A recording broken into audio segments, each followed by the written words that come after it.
moom la ñu teg ci wàllu wér-gu-yaramam convaincre ko la mu laaj nag mooy ab expertise boo xam contre expertise boo xamante ni nañ ko defal laata nag juge bi di rendre li nga xamante ni moo di décision am Saliou. waaw maa ngi tudd dafa fàttali benn wax boo liiroo ci Facebook xam nga booy moom parfois mu si tom tuddee cas quoi booy nee nañ far bu mu doon sàcc xanaa feebarul woon. li mu doon def nii yëpp ñu jaajëm mi bu mu nekkee woon nii yëpp ba mu ko doon def xanaa n'était pas malade bon man le cas de Farba man si j'étais dans le parc man mon avis mooy dafa war a toog ci kaso bi. malgré wér ils ne sont malades que quand ils sont en prison. waaw loolu de dëgg la. mais wante dëgg ils ne sont malades que quand ils sont en prison. seen du caaj boo ñu ko doon def di def seen conférence de presse yi di génnee di may seen xaalis jamono boobu feebaruñ. déedéet. C'est pas mal, ils n'avaient rien du tout. Donc même s'ils ont des maladies chroniques et tout ça, maladies chroniques, le pavillon spécial, moo ngi fi pour gérer ko. Qu'est-ce qui l'empêche qui fait que dafa war a recourir sa liberté pour pouvoir se soigner naan c'est quoi. mais pavillon spécial sax am na fi. loolu la wax di Pape Abdoulaye boo ñu ko dóoree dama loxo poignet bi dama tànk bi pavillon spécial dañ ko sànni. waaw yóbbu ñu ko de sànni nañ ko sànni pavillon spécial nañ ko demal toog c'est foofu lañ toog di ngay traité. te même si traitement bi y a beaucoup de choses à dire ba mu wér ba ñu mën a dindi plate et tout ça là et d'autres nga xam ne di bon ñu leen gagné et tout ça pavillon spécial lañ dem donc léegi ñoom lan moo ne tey dem pavillon spécial wala dafa bëgg ñu takkoo ko bracelet man déjà bracelet yi non ànduma ci je suis pas d'accord bracelet yi normalement dañ ko waroon jox yi nga xam ne yàgg nañ longue peine yi nekk ci kii bi nga xam ne au moins ñu mën a génne yenn gars yi ci prison mais ñii dafa mosuguñu sax ñu takkal bracelet tu retournes chez toi di lay tegal say ginaar di lay tegal say ceebu yàpp di lay tegal say ay gâteau yu neex non mais c'est trop facile maré tout gars yi dañoo war a ñam parce que gars yi ils jouent avec la prison et la vie des gens ci biir dëkk bi ils jouent avec la vie des gens sur deux manières soo génnee ñu réprimander la soo génnee sa tànk yow mun nga dugg si biir kër comme mun nee na wone diw dee na ba noppi il volait l'argent du contribuable ñaata clinique ñaata hôpital ñaata poste de santé ñaata dispensaire leen tabaxul ndax gars yi bu bi leen ñu bëgg a toog ne ñoom ñëpp dañoo feebar ñoom ñëpp ils sont malades koo ci wax mu ne la non je suis malade instant bi nit ñu wuti benn docteur bi ne non instant bi dafa war a génn au nom de quoi soo feebaree yu bëri waroo ci dugg. parce que da nga xam ne que bu boobaa suñu la jàppee yu nga dem kaso parce que kaso tamit dafa métti na méttiwul mais y a des choses yi nga xam ne tamit il faut y penser il fallait y penser avant yow on t'attrape xaalis bi ñaata dira encore sax. 125 milliards 125 milliards. 125 milliards quoi Marie 125 milliards du 125 francs de wala 125 000 de. dafa bëri de. 125 milliards suspicion de blanchiment d'argent. yow mii feebar yaa liggéey yaa def loolu 125 milliards alors que tu es malade kon yow soo wéroon ñooy def. dégg mais wax dëgg. su yow da nga feebar 125 milliards nga dóor wala 125 milliards nga leen jàpp ne que dama doon blanchir. kon yow si tu étais à 100% kon ñaata lan nga naroon def ci biir dëkk bi. dina garaaw de. maintenant est-ce que feebar tax na waroo tëdd kaso ko y a des gens qui sont malades. waay ñoo xam ne amuñu tour tax rek ñu bëgg ñu topp. non c'est pas ñu dañoo am tour. dañoo am tour mais y a des gens qui sont malades en prison. mais ñooñu foofu toog ñu leen di traité. donc loolu la problème wala ñoo bëgg ne que médecins yi xamuñu dara. après su génnee lan lay wax instant bi son état est critique il doit être évacué en France. mu jaar foofu ni tër dem yoonam. c'est ça la suite di suñ ko génnee ndax il est malade mun na génne dëkk bi ndax il est malade. non suñu fi tawee ne une fois deux fois trois fois que son état est critique et qu'il est malade il doit être évacué mais il est sorti de la prison parce qu'il était malade suñu ne dafa feebar il faut mu génne dëkk bi kay mun na génne dëkk bi mu jaar foofu dem toog jàpp ñaamuram. donc c'est trop facile. il faut assumer dans la vie.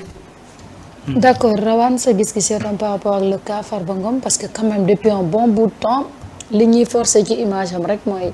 dafa war a am liberté provisoire parce que son état de santé. alors comme Saliou li mu ko rappelé y a des gens beaucoup plus malades yoo xamante ne ñu ngi ci biir kaso bi. oui bon du ma sori trop ak li Saliou wax sauf que bon man toujours damay ne rek est-ce que affaire bi am na soubassement légal boo xamante ni day permettre juge bi doxee noonu donc. si tel est le cas bon c'est normal mu tente ko avec ses avocats parce que keneen tamit koo xamante ni xamuñu ko ak yu demee noonu bu fekkee ne am na avocat ak yooyu mën na demander parce que avocat moom toujours day dox ci luy même bu client am nekkoon reykot ni day dox ci li tax mu ciy génn donc parfois nag juge da nga koy jéem a convaincre et tout ça donc juge bi mu demandé ñu def expertise médicale médecin bi wax ben le procureur s'est opposé parce que procureur tout le temps dafay xool li nga xamante ni dafay protéger son dossier encore une fois parce que tey su fekkee ne Farba dafa nekk ci biti dafay menacer le dossier du procureur du ko nangu. déedéet. parce que tey su fekkee Farba dafa nekk ci biti mën nañoo def ci moom pression wala moom mu defaate pression wala ñu am dissimulation de preuve wala peut-être déplacement de fonds wala et cetera yu demee noonu. le procureur ne va pas prendre le risque quel que soit effectivement Alpha di bàyyi yow ngay am cette possibilité de le faire. beneen affaire aussi il faut pas oublier la jurisprudence Doro Gueye dañ ko bàyyi ci biti mu jaar fii ci frontière dem yoonam. fu mu toll nii mi ngi en France. def nañ mandat d'arrêt international teg nañ ko loxo te mun ñu ko indi parce que il faut que le juge bu nekk foofu décider ne man d'accord naa pour ñu yóbbu ko. te nee daa feebar. mu ngi noonu. te nee daa moom tamit daa feebar. voilà parce que loolu la wax foofu parce que dafa wax ne effectivement y a des maladie chronique. donc keneen koo xamante ni bi nga xamante ni ñu ngi koy tudd ci affaire suuf ak yooyu doon moom ak ay Mame Boye Diao muy Modou Gueye gars yi dañ ne nekkul ci réew mi. après aussi bi ñu waxee ban prétexte moo tax nekkul ci réew mi feebar la ñu waxaat tamit. donc xam bala ñuy feebar rek. voilà donc mën nga feebar de mën nga am maladie chronique et tout ça mais loolu loi da ko prévoir Ousmane Sonko il a été malade en prison dañ ko yóbbu pavillon spécial. waaw Cheikh Bara Ndiaye dañ koo jàpp ne dafa tawat yóbbuwuñ ko Rebeuss dañ ko yóbbu pavillon spécial. léegi nii mi ngi cité le cas du jeune Abdoulaye Touré ak keneen noonu. donc c'est-à-dire quand tu es en prison et que nga feebar ba sa état de santé mayu la nga rester en prison dañ lay yóbbu pavillon spécial Samuel Sarr bi mu fa jógee yàggul. te combien de fois la def appel pour génn gars yi bañ ko. donc def nañ sax expertise def contre-expertise sur nu ma koy tuddee bilan financier yi nga xamante ni joxe woon nañ ko et tout ça mais malgré tout ça procureur dafa ne na rester foofu. donc je pense que le cas de Farba ça va être du nekk loo xamante ni très compliqué à régler. man je me dis que ni actuellement. certes nag y a ce qu'on appelle cette présomption d'innocence et tout ça malgré que la perception globale moom ak li nga xamante ne moom la ñuy gis ñu présenté ko yëpp mooy que ni gars yi moom mooy loolu xam nga donc c'est-à-dire le procureur ne peut pas faire fi de tout ça le juge également ne peut pas faire fi de tout ça il est tenu mais lu ci mënti am mooy que ni ay moroomam ñu ngi nekk ci prison bi di tawat ñu leen di yóbbu pavillon spécial ñu toog fa di xaar donc pour quelle raison effectivement mu war a am une dérogation pour moom en plus tey Farba même su fekkoon dafa tawat nii supposons problème cardiaque ou par exemple diabète wala nangam sangam s'il reste chez lui il va se soigner où. moo jaaxal principal ngay demaat wala nga demaat IHO wala nga demaat feneen. non loolu moo tax may la bu boobaa il va sortir du pays parce qu'il va dire que ces médecins se trouvent à l'étranger.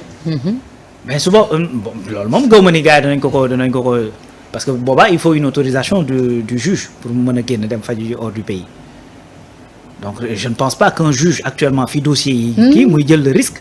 di ko bàyyi muy génn dem fay ji hors du pays yaakaaruma ko quand même donc pour man encore une fois les nu ma koy tuddati ces avocats def nañ li ñu war a def comme rôle d'avocat peut-être demander cette liberté au nom de sa santé bon le juge nag moom moo ko fi teewoon moom moo ci accédé woon mais le procureur a dit ñett et la loi lui permet et man li ma jàpp effectivement comme je dis soriwul ak li Serigne Sall di wax mooy que ni en fait y a ay moroomu Farba quand je dis moroomu Farba mooy des Sénégalais de souche comme Farba ni mu nekkee un Sénégalais de souche nga xamante ni ci même législation yi ak même loi yi ñooy tegu seen kaw ñu ngi ci prison bi di tawat ñu leen fay faj biir prison yi day am infirmerie am na ñoo xamante ni bu ñu feebaree ci infirmerie boobu la ñuy dem man je connais quelqu'un boo nga xamante ne récemment ci foofu la nekk amee intoxication alimentaire yóbbuñ ko hôpital ci infirmerie bi lañ ko fajee mu def fa ay fan affaire bi sonal ko lool fa lañ ko fajee fa lañ ko perfuser fa lañ ko defee lépp yóbbuñ ko fenn te pourtant kooku c'est un Sénégalais d'égale dignité et d'égal droit comme Farba n'est-ce pas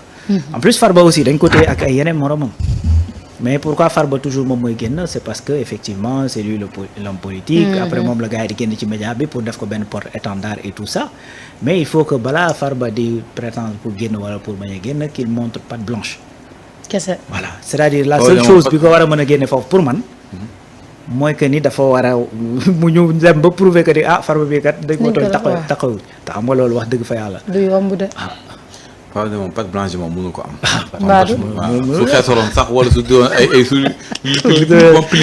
pilingoon sax moo weer boppam moo dem ci la mën a duude émission mi am naa suuf fii am naa suuf fii lii moo dama ko maye kii dama weer boppam waaw moom du moo dugal boppam daane laale gars yi ak ñeneen ñi teewul donc ils n'ont qu'à assumer. non c'est trop facile c'est trop facile juste malade kay c'est trop facile na dem pavillon spécial ñu faj ko fa su dafa feebar. d'accord après s'il le faut sax moom su amee xaalis puisqu'il a de l'argent muy faire billet son médecin traitant occidental mu ñëw fi di koy jox di koy defar traitement. d'accord Saliou direction assemblée nationale foofu nag daal dinañu adopter la loi